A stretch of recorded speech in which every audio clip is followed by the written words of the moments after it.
Out of all the characters in Star Wars, to me, and I'm sure to many of you, Obi-Wan Kenobi is one of the most admirable. Not only is he a skilled and formidable warrior, but he's also reliable, well-intentioned, and noble. While he certainly has some flaws, which we'll discuss in due course, in many ways he's the model Jedi, embodying the Jedi ideals to an exemplary degree. There's a question raised about if the conclusion of Obi-Wan's battle with Anakin on Mustafar in Revenge of the Sith shows a lapse in these noble traits. At the end of that battle, Obi-Wan leaves Anakin to suffer, burning after catching fire, rather than either saving him or giving him a swift and merciful execution. So, is Obi-Wan's behaviour here at odds with these noble traits he typically holds? Is he uncharacteristically cruel in this scenario? And what explains his decision to leave Anakin in that state, rather than swiftly finishing him? Let's get into all that now. We've briefly covered what Obi-Wan's virtues are, so let's start by discussing his flaws. While Obi-Wan may be a model Jedi, that in itself results in some of his flaws, with the exception of defying the Jedi Council to train Anakin, forcing them to back down on their refusal to admit Anakin to the Jedi Order, and consistently voicing opposition to the Council's doubts about Anakin. Obi-Wan is uncritically adherent to the Jedi Code. He doesn't seem to question the Jedi practices, and seems comfortable, relaxed, and complacent following their ways.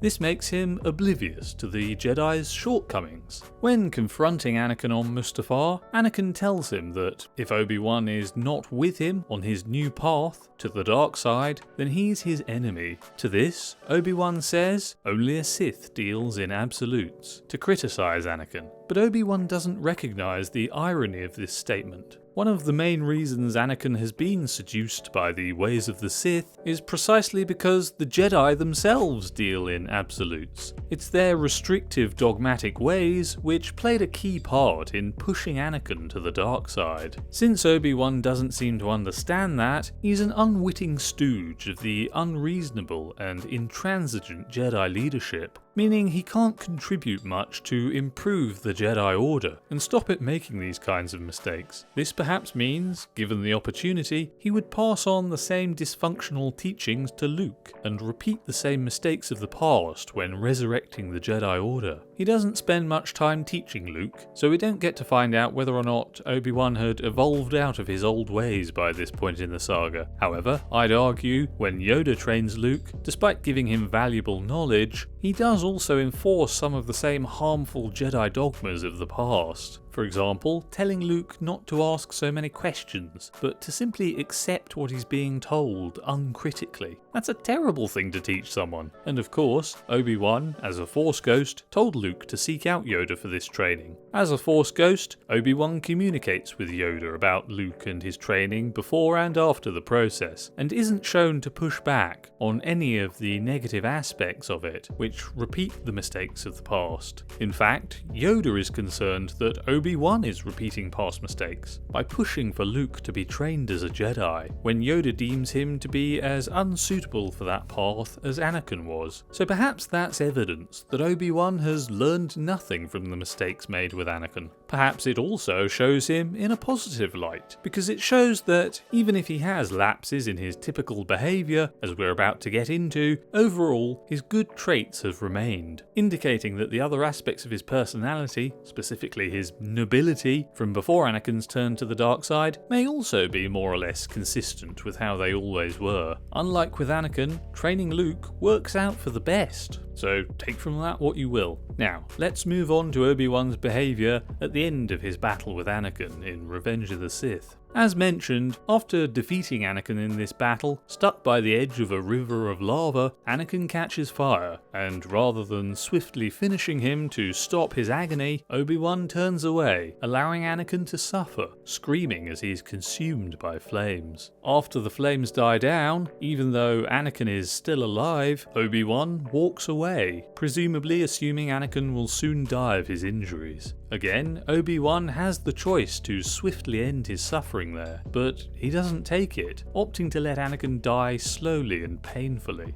Not only is Obi-Wan a typically noble Jedi, but Anakin was also his apprentice, his friend, his surrogate younger brother. Obi-Wan loved him as he yelled in devastation on Mustafar. So how could he show such cruelty towards him? How could he just walk away and let Anakin suffer, rather than mercifully finishing him?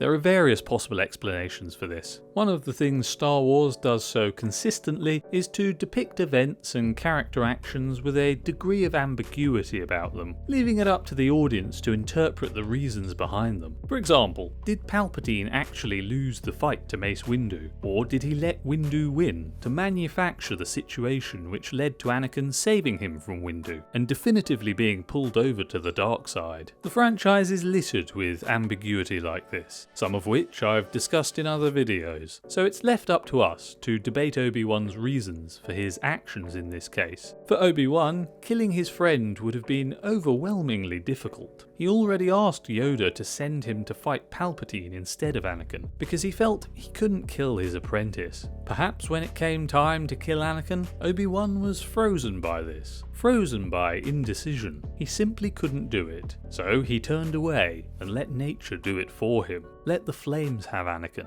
There's also another possible explanation, which is even darker.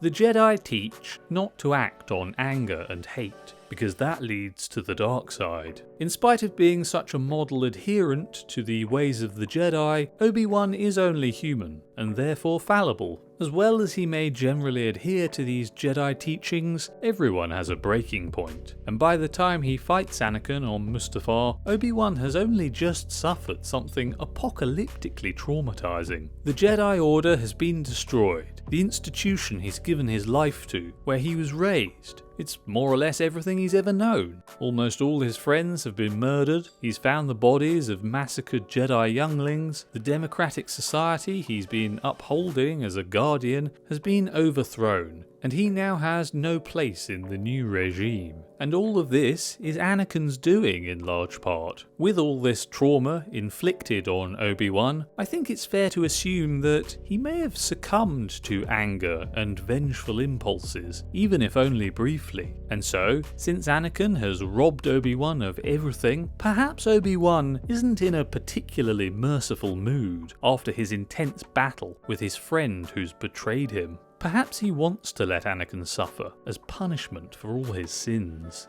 While some people find this kind of storytelling ambiguity frustrating or unsatisfying, I think it's one of the great strengths of Star Wars. In reality, we often don't understand what's behind people's behaviour. Sometimes we don't even understand our own behaviour, left to wonder why we've made certain decisions. We're all driven by conflicting incentives and a mix of confusing emotion, and Star Wars represents this reality with moments like the one discussed here. It doesn't have to be one thing or another. Obi-Wan could have been lost in a sea of all the emotions I've speculated on here, unable to determine for himself which motivations were most dominant at the time of his choice to let Anakin suffer. Ambiguity like this provides us with a lot to discuss and debate about characters' hidden motivations and psychology, and that can make stories so much richer and more textured. But anyway, what do you think? At the end of his battle with Anakin, is it possible that somewhere in the mix of emotions and psychological upheaval Obi-Wan would have been going through, that he was feeling rather vengeful, succumbing to the dark side briefly enough to inflict the suffering on Anakin he thought was deserved? Or do you have a different interpretation? Let me know in the comments below. Leave a like if you enjoyed, and subscribe for more. Thanks for watching, see you next time.